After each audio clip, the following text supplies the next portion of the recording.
Halo guys, kita akan melanjutkan transaksi ke file transaksi yang kedua ya. Namun sebelumnya kita cek dulu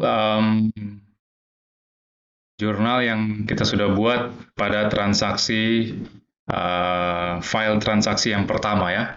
Nah, di file transaksi yang pertama ini ada beberapa jenis transaksi yang sudah kita buat. Di sini ada pembayaran upah, kemudian pembelian dari Boga Jaya, pembelian bahan baku, kemudian ada penjualan kepada pelanggan tunai, dan terakhir ada pelunasan piutang dari Frescomart. Oke, kita cek dulu jurnal entry-nya. Kita coba cek jurnal entry. Nah, oke. Nah, di sini di jurnal entry, kita cek bahwa ada transaksi yang tanggal 3 November itu penjualan ke pelanggan tunai ya. Kemudian untuk transaksi tanggal 2 ya, pembelian dari Boga Jaya. Ini ya, pembelian dari Boga Jaya ini ya, ini belum sesuai tanggalnya ya, masih tanggal 23 bulan 11. Jadi kita harus sesuaikan dulu tanggalnya sebelum kita memulai transaksi pada uh, dokumen transaksi nomor 2 ya. Oke, kita cek dulu ini untuk dirubah tanggalnya. Ini trial balance awal ya. Ini 277.050.000 ya. Oke, ini kita hanya merubah tanggal saja, jadi harusnya tidak akan mempengaruhi balance, hanya mempengaruhi balance per tanggal-tanggalnya saja ya. Tapi secara keseluruhan untuk bulan November tidak akan terpengaruhi. Oke, kita coba sesuaikan dulu ya tanggalnya. Pertama untuk transaksi roti aneka rasa ini ya, pelanggan tunai. Ini kalau kita buka, ini adalah proses penyerahan barangnya kepada konsumen. Jadi kita harus ganti tanggalnya, disesuaikan dengan tanggal transaksi. Oke, di sini penjualannya itu dilakukan tanggal 3 ya, jadi kita sesuaikan dulu uh, tanggalnya ya. Ini tanggal 3. Kemudian kita posting. Oke. Nah, ini sudah pindah ke bawah ya. Ini pasangannya itu yang ini ya. Oke. Tanggal 3. Kemudian untuk pembelian dari Boga Jaya ini penerimaan inventory harusnya ini semua dirubah ke tanggal 2 November ya. Kita sesuaikan dulu ya.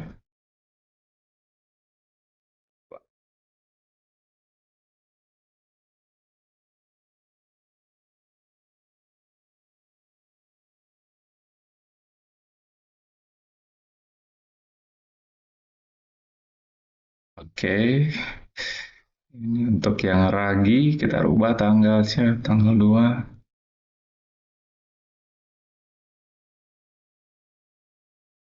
Oke.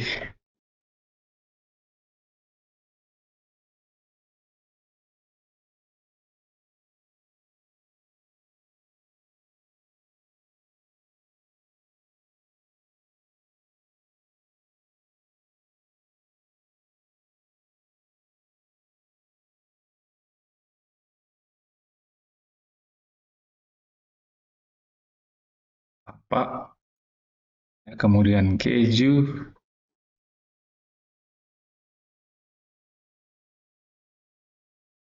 Oke. Kemudian gula pasir.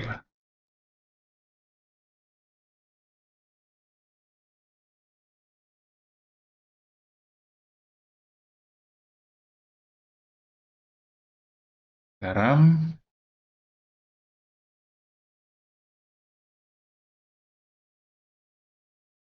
Ini coklat bubuk.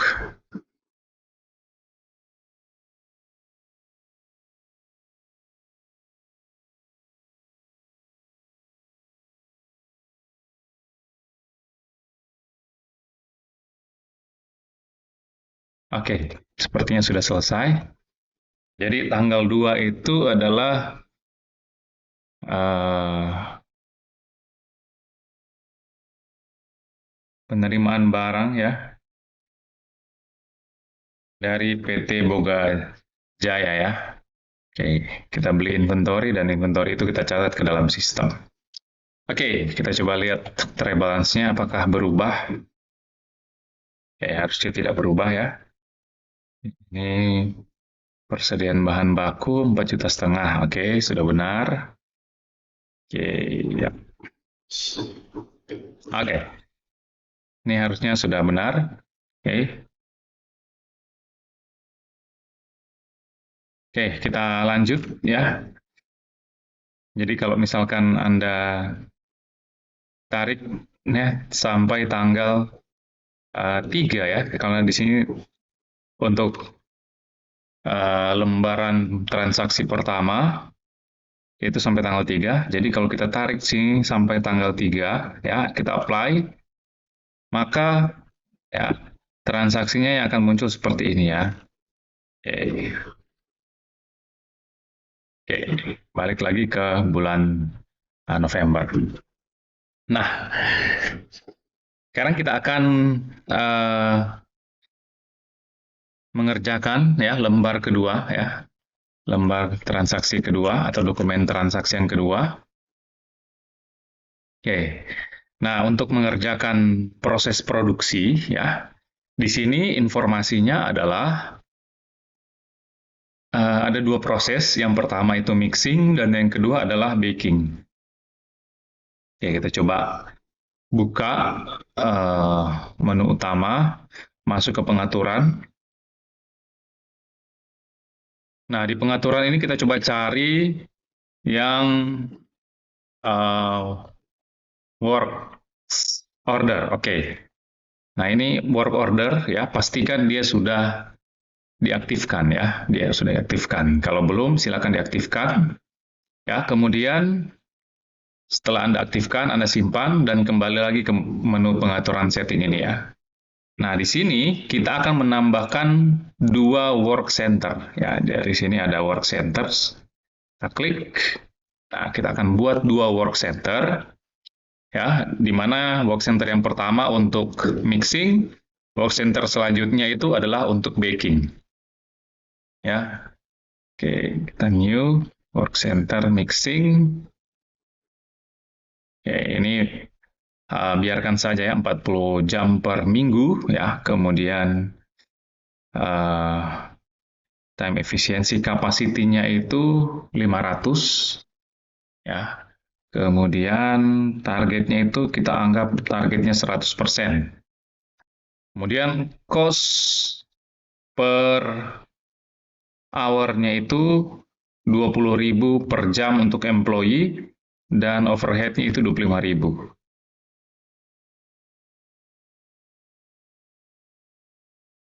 Oke, kita asumsikan setup time itu tidak ada ya dan clean up time juga tidak ada. Asumsikan saja ya supaya tidak begitu kompleks perhitungan kita.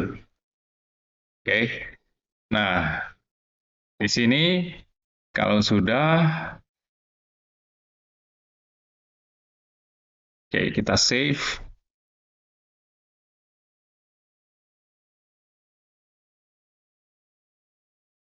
Oke, kita buat lagi yang baru, yang satu baking. Ini 100%, kapasitinya itu 500 ya. Cost per hour ini per work center-nya overhead-nya 25.000. Ini 20.000 ya. Anggap sama ya, setup time dan clean up time itu asumsikan zero ya. Oke, ini sudah ada dua work center.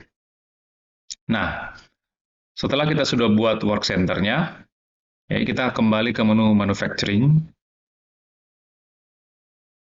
Oke, nah ini menu manufacturing. Di sini sudah muncul ya, work center-nya ada dua.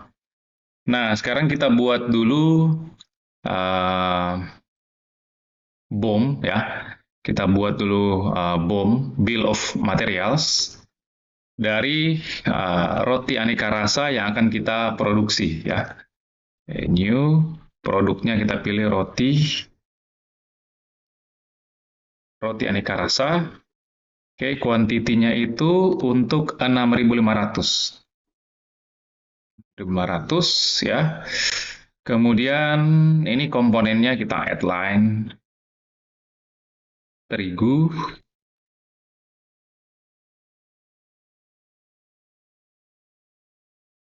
90. Kemudian cakra kembar 6 ya. Gula pasir 40.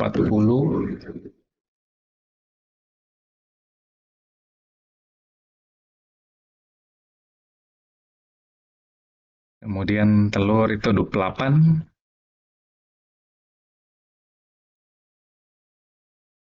Kemudian ragi itu 10.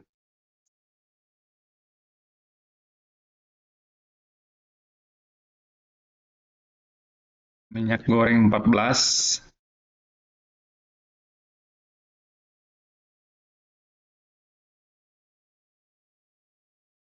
Mentega 30.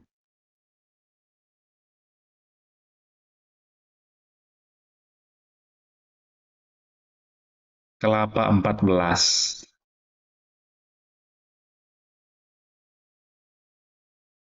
Coklat 10.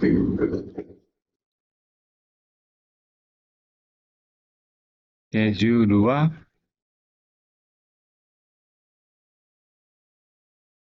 Garam 2.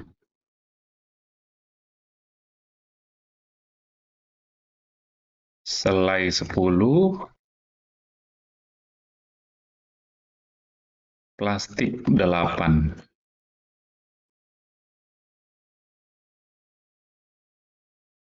Oke, kita cek lagi ya. 90, 6, 40, 28, 10, 14, 30, 14, 10, 22, 10, 8. Oke, ini sudah. Oke, sekarang kita pindah ke bagian operations ya. Oke, nah operations ini akan menentukan proses produksinya itu akan dimulai dari mana dan berakhir di mana ya. Oke, ini kita add line. Oke, kita buat operation yang baru. Yang pertama itu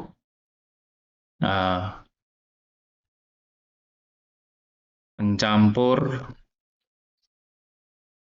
bahan baku.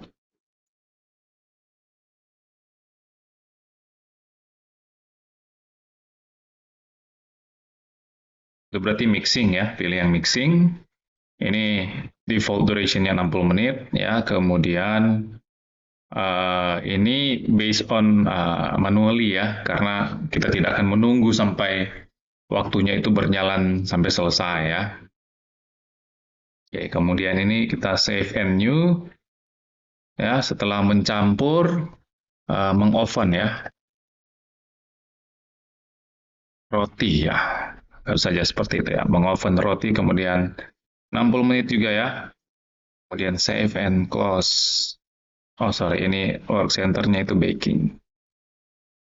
Save and close. Oke. Jadi, yang pertama mencampur, kemudian yang kedua adalah mengoven roti ya. Seperti itu. Oke.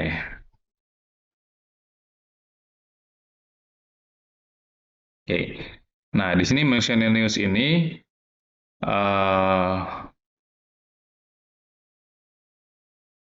di sini kita akan membatasi. Contoh misalnya yang pertama manufacturing readiness. Jadi hanya bisa dimulai kalau semua produk itu available ya, semua bahan bakunya available. Kalau kita pilih yang bawah ini, jadi kalau komponen utamanya saja yang available sudah bisa dimulai produksinya ya.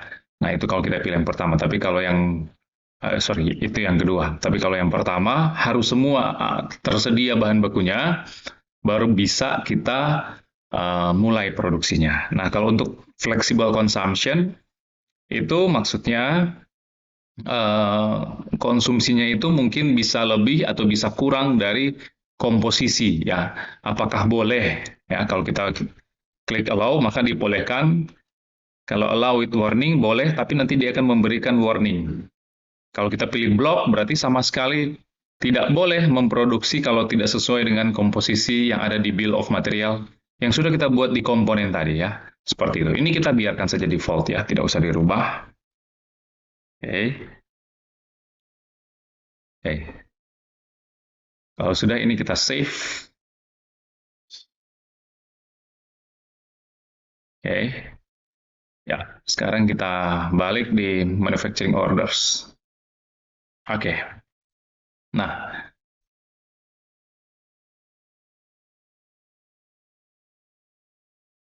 oke, ini masih belum ada work orders ya.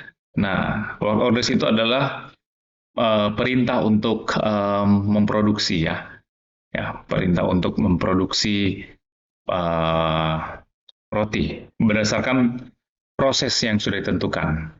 Nah, untuk memproduksi kita mulai dari membuat manufacturing order.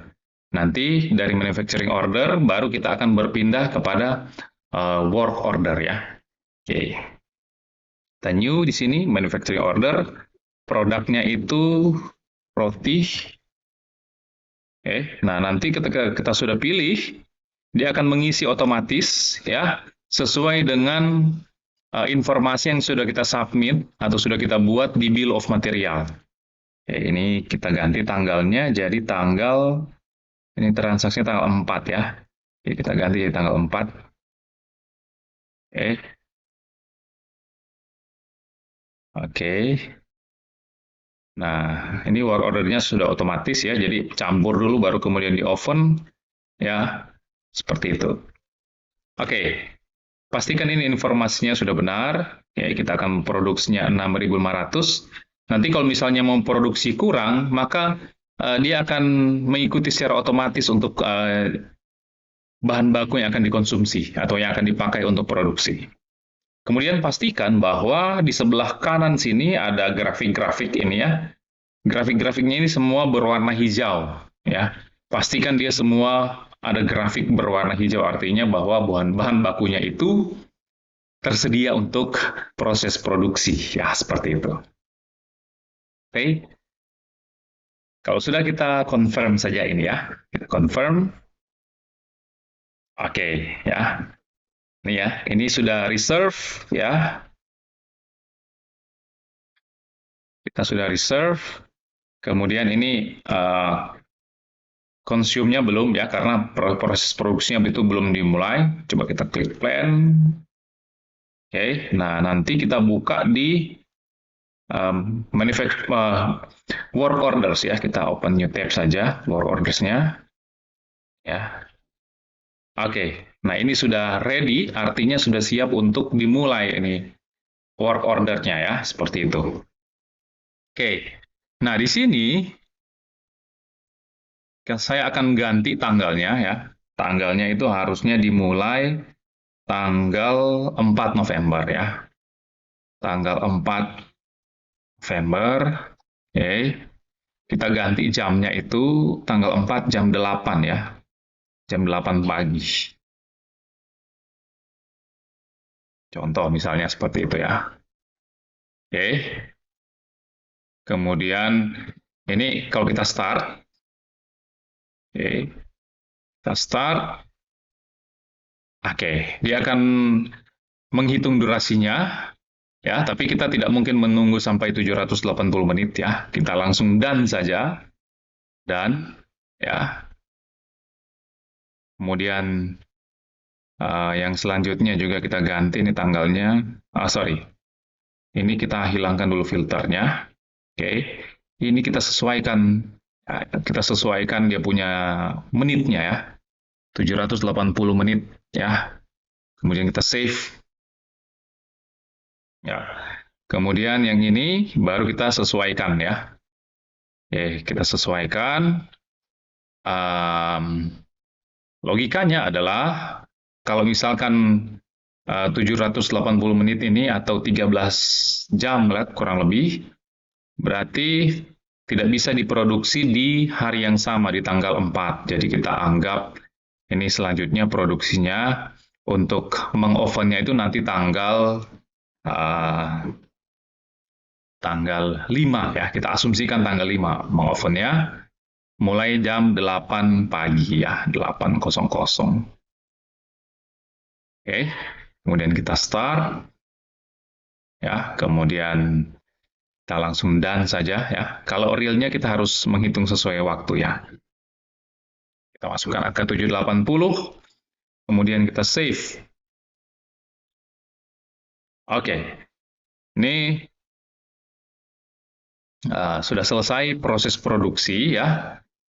Nah, work ordernya sudah selesai. Langkah selanjutnya adalah kita kembali ke manufacturing order. Oke. Nah, yang akan kita lakukan adalah kita harus melakukan ini mark as done. Tapi jangan lupa kita ganti tanggalnya dulu. Berarti mark as done-nya itu tanggal 5 ya. Ya, di sini produksinya itu tanggal 4.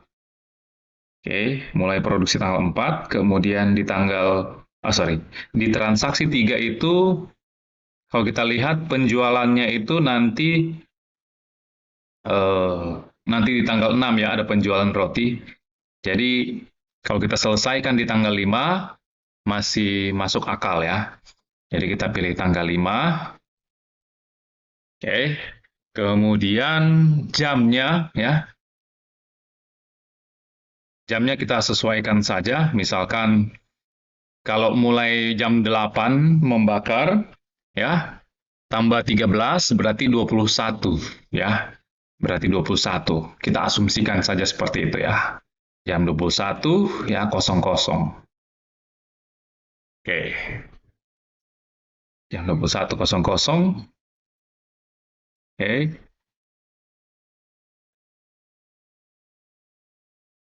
Kuantitinya itu 6.500. Ya. Oke. Kemudian kita mark as done.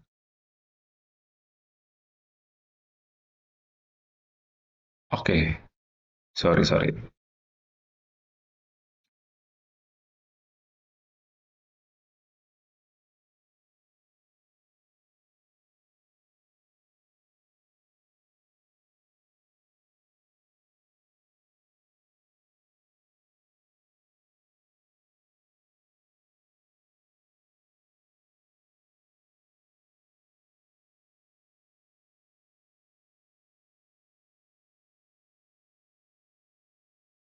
Oke.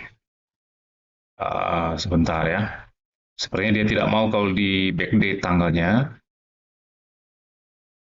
Coba. Saya discard changes. Saya buka lagi. Oke, ini coba tanggalnya tanggal hari ini. Oke, kita pakai tanggal hari.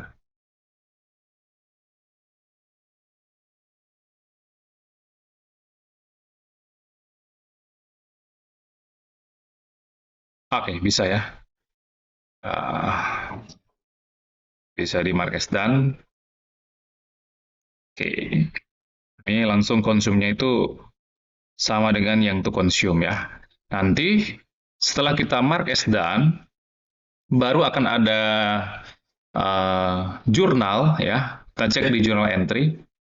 Oke, ini kita refresh dulu ya. Journal entry-nya. Harusnya ada jurnal, dua jenis jurnal. Yang pertama jurnal waktu material atau bahan bakunya itu keluar dari gudang ya, dari inventory, kemudian berpindah ke proses produksi. Nah, kemudian jurnal yang kedua adalah jurnal ketika dari proses produksi atau work in process, dia akan berpindah ke finished goods inventory ya. Oke, ini kita refresh. Oke, ini sudah muncul. Tapi di sini jurnalnya semuanya itu adalah tanggal 23 ya. Ini semua jurnalnya adalah tanggal 23, tinggal kita ganti saja. Oke, kita ganti. Jadi kita akan ganti untuk yang penggunaan bahan baku ya, ini ya, penggunaan bahan baku kita gunakan tanggal 4, sedangkan untuk transfer ke finish goods kita gunakan tanggal 5. Oke. Ya, kita mulai ganti tanggalnya. Ini saya reset to draft.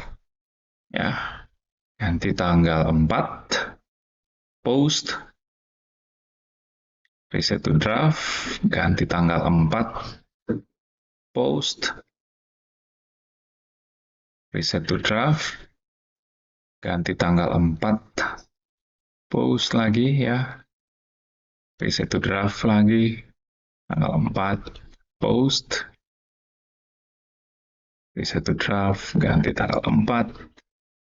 Post. Reset to draft. Ganti tanggal 4. Post lagi. Reset to draft. Ganti tanggal 4. Post. Ya, selanjutnya ini minyak goreng ya. Reset to draft. Ganti tanggal 4. Post. Selanjutnya plastik. Reset to draft. Ganti tanggal 4. Post. Kemudian reset to draft. Ganti tanggal 4. Kita post. Ini reset to draft. Ganti tanggal 4. Post untuk selai ya. Selanjutnya telur ya, reset to draft. Ganti tanggal 4. Post. Oke.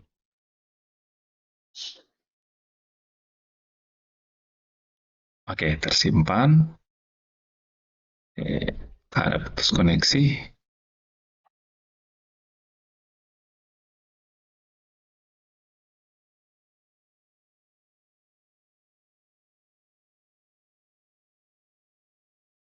Oke, bisa ya.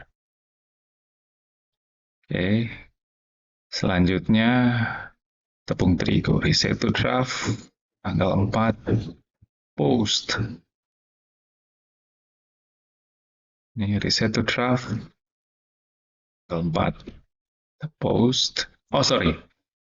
Maaf, untuk roti aneka rasa tanggal 5 ya. The post. Oke, selesai. Journal entry. Ya, ini sudah. Bentar ya. Oke. Coba kita cek trade balance.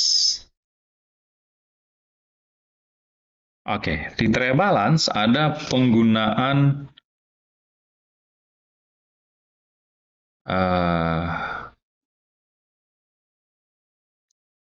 harusnya ada penggunaan bahan baku. Oke, sejumlah 4,5 juta. Oke, tapi ada barang jadi sebesar 5.150 ya. Barang jadinya sebesar 5.150. Oke, kita akan cek apakah ini benar. Oke, kita balik di manufacturing orders ya. Ini kita hilangkan filternya. Oke, buka manufacturing orders-nya. Kemudian kita klik yang cost analysis. Ya. Nah, di sini oke, kita cek di cost analysis-nya. Oke, ada di sini ada cost of operations ya. Cost of operations.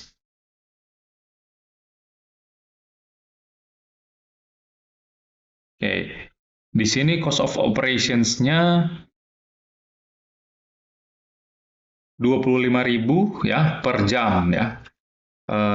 Di sini tidak dihitung untuk yang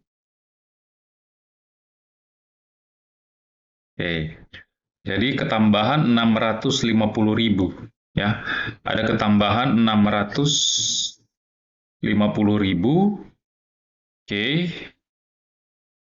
Nah, ada ketambahan 650.000 menjadi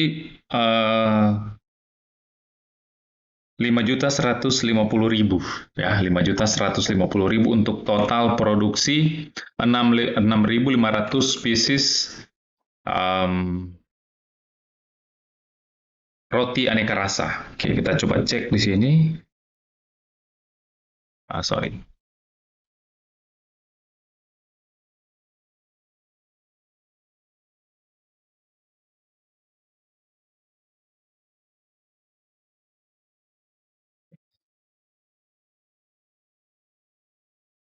Oke.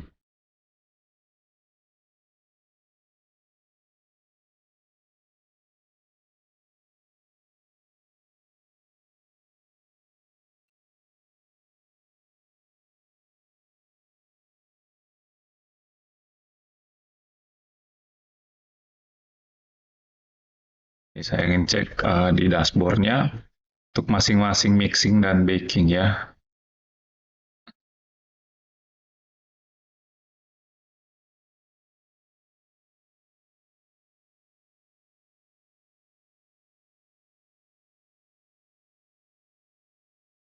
Oke, sebentar.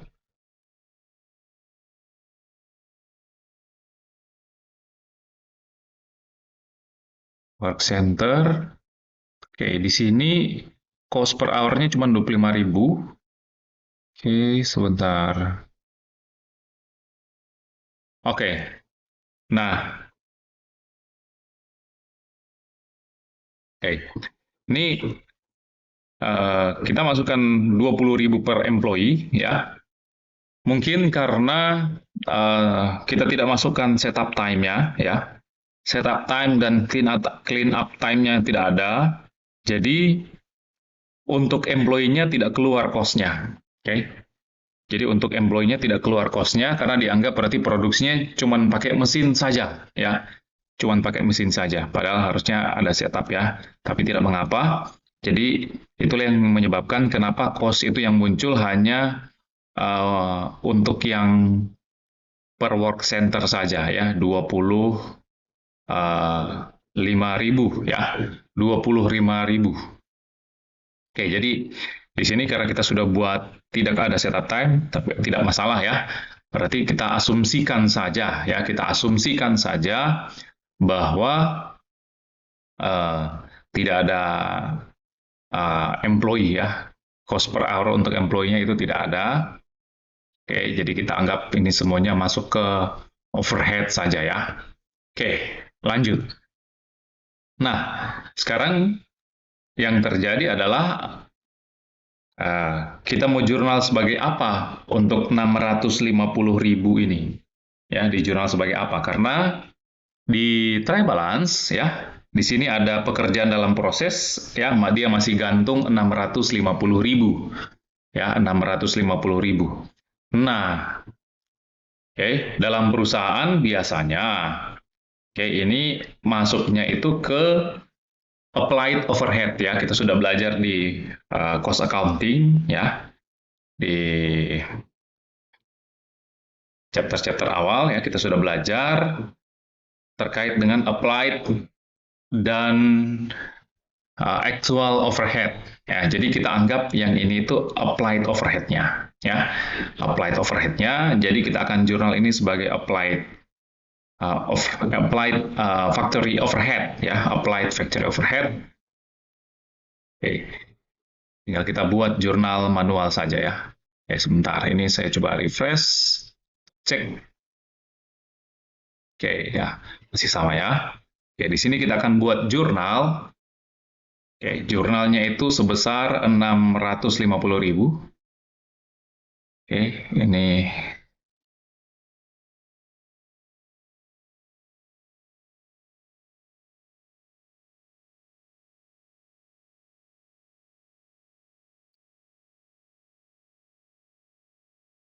applied factory overhead to work in process. Oke, kita pakai dia sebagai tanggal 5 saja ya. Tanggal 5. Akunnya. Oke. Nah, di sini sepertinya tidak ada akunnya. Oke, coba kita cek ya, apakah di sini chart of account-nya ada. Ada akun untuk applied overhead.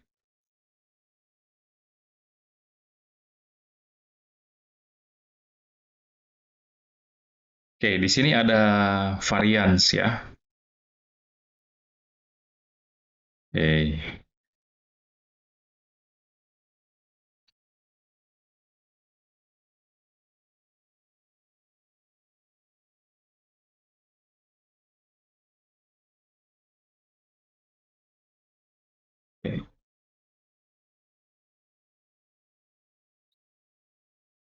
kita buat saja satu akun baru ya.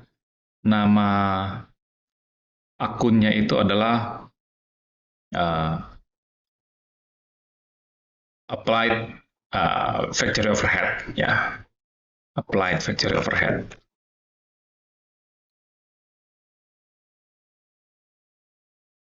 Kita new. Di sini cost of revenue itu kepala 5, jadi kita taruh 53160 ya. 53160. 53160 applied factory overhead. Oke, masukkannya itu ke cost of revenue saja. Save. Oke, ya sudah. Sekarang kita baru balik ke jurnal. Ya, untuk di jurnal.